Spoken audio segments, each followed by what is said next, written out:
Hi friends, welcome to my channel. இன்றைக்கி தான் நம்ம சேனலை ஃபர்ஸ்ட் டைம் பார்க்குறீங்கன்னா மறக்காமல் சப்ஸ்கிரைப் பண்ணி வச்சுக்கோங்க. அண்ட் பக்கத்தில் இருக்க பெல் ஐக்கானை ப்ரெஸ் பண்ணி வச்சுக்கோங்க. அப்போ தான் நான் போடுற வீடியோஸ் உங்களுக்கு நோட்டிஃபிகேஷன்ஸ் வரும். சரி, இன்றைக்கி என்ன வீடியோன்னு பார்க்கலாம். வாங்க வீடியோக்குள்ளே போகலாம். இன்றைக்கி ஒரு வீக்கெண்ட் அவுட்டிங் வீடியோ தாங்க. ஸோ இன்றைக்கி இருக்கிற பிஸியான லைஃப்பில் நமக்கு டைம் கிடைக்கிறதே பெரிய விஷயம். அப்படியே வீக்கெண்ட் வந்தாலுமே நமக்கு ரெஸ்ட் எடுக்கணும்னு தான் தோணுதே தவிர எங்கேயும் வெளியில் போகணும்னு தோண மாட்டேங்குது. பட் அப்பார்ட் ஃப்ரம் தட் நம்ம குழந்தைங்களுக்கு கூட்டிகிட்டு போகணும், டைம் பாஸ் பண்ணணும், வீட்டுக்குள்ளே இருக்காங்கன்னு சொல்லிட்டு நம்ம ஏதாவது அவுட்டிங் பண்ணணுன்னா கண்டிப்பாக கையில் காசு இருக்கணும். ஸோ இது எல்லாத்தையும் மனசில் வச்சுக்கிட்டு கொஞ்சம் ரிலாக்ஸேஷனும் வேணும், அதே டைம் நம்ம பட்ஜெட்குள்ளே வேணும், அதே டைம் குழந்தைங்களுக்கு டைம் ஸ்பெண்ட் பண்ண மாதிரியும் இருக்கணும் அப்படின்னு நினச்சா நமக்கு இருக்கிற ஒரே இடம் பீச் தாங்க. ஸோ பீச்சுக்கு தான் வந்திருக்கோம். அது பெசன்ட் நகர் பீச்சுக்கு. சாட்டர்டே சண்டே சொல்லவே வேணாம், கூட்டம் அலமோதும். பட் ஸ்டில் நமக்கு டைம் ஸ்பெண்ட் பண்ணோன்னு வந்தாச்சு. ஸோ ரொம்ப நாள் ஆச்சு பீச் பக்கம்லாம் ஸோ பீச் நம்ம பெரியவங்களுக்கு எப்படின்னு தெரியாது, பட் குழந்தைங்களுக்கு பீச்னாலே அது ஒரு ஹாப்பினஸ். அங்கே போகணுன்னு சொன்னாலே போதும், அவங்களுக்கு ஒரு சந்தோஷம் வந்துடும். ஸோ பீச்சுக்கு ரொம்ப ஹாப்பி ஆகிட்டாங்க. பட் அதே சமயத்தில் எனக்கு தான் கொஞ்சம் நடக்க ரொம்ப கஷ்டமாக இருந்தது. But they were very happy. பரவாயில்ல, நிறைய ஃபேமிலிஸ் தான் வீக்கெண்ட்ஸில் வந்திருக்காங்க, ஜாலியாக இருக்குது. அண்ட் மெரினா பீச் சைடு அவ்வளோவா விருப்பம் இல்லை. ஸோ அதனால தான் இந்த பீச்சுக்கு வந்தோம். வீக்கெண்ட்னால் எல்லாம் சீக்கிரமாகவே வந்துட்டுருக்காங்க.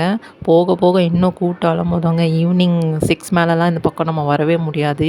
ஸோ அதனால தான் சீக்கிரம் கிளம்பி போயிட்டு என்ஜாய் பண்ணிவிட்டு வந்துடலான்னு. பீக் ஹவர்ஸ் ஆனால் நமக்கு ஆட்டோவும் கிடைக்காது, எல்லாமே ரஷ்ஷாக இருக்கும். இது வீக்கெண்டாக இருந்தாலும் ரஷ்ஷாக தான் இருக்கும். ஸோ தண்ணி கிட்ட வந்தாச்சு. ஸோ தண்ணினாலே யாருக்கு தான் பிடிக்காது, அதுவும் பீச்சில் கால் நினைக்காமல் போனால் எப்படி. பட் நான் போகல, அவங்க என்ஜாய் பண்ண போயாச்சு. அலைலாம் நார்மலாக தான் இருந்தது. So they started to enjoy.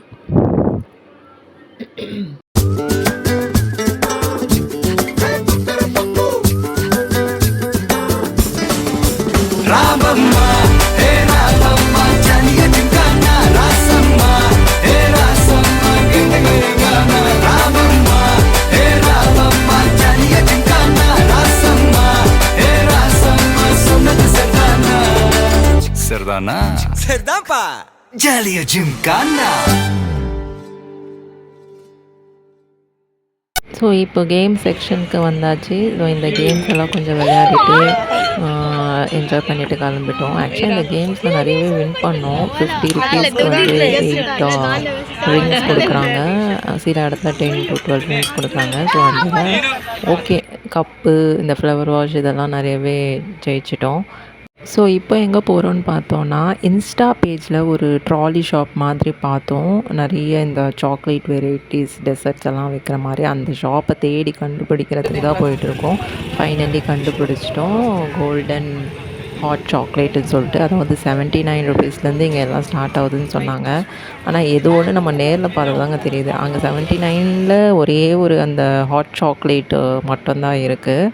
மீதி எல்லாமே ரேட் ஜாஸ்தி தான். இதுதான் அந்த ஹாட் சாக்லேட்டு. இதில் நமக்கு பிடிச்ச டாப்பிங்ஸ் ஏதாவது சொன்னால் போட்டு தராங்க. ஸோ இதில் ஒரு கிட்கேட் போட்டு தந்தாங்க. அண்ட் அந்த சின்ன கப்பில், கோன் கப்பில் ஹாட் சாக்லேட் ஊற்றி அந்த கிட்கேட், அது 79 ருபீஸ் தான்.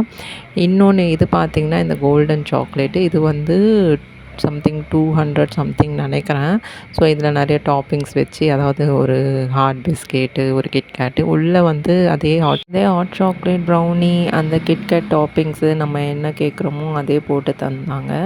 பட் ஓகே, டேஸ்ட் வைஸ் நல்லா தான் இருந்தது. அதாவது குழந்தைங்களுக்கு ரொம்பவே பிடிச்சிருந்தது. ரேட் வைஸு கொஞ்சம் அதிகம்தான், பட் ஸ்டில் டேஸ்ட் ஓகே. இதிலே சில்வர் சாக்லேட்டெல்லாம் இருக்குது. ஸோ என்ஜாய் பண்ணி இங்கே வாங்கி சாப்பிட்டாச்சு. ஸோ வீட்டுக்கு கிளம்பியாச்சு. ஸோ ஓவரால் பட்ஜெட் 600-700 கூட முடிச்சாச்சு.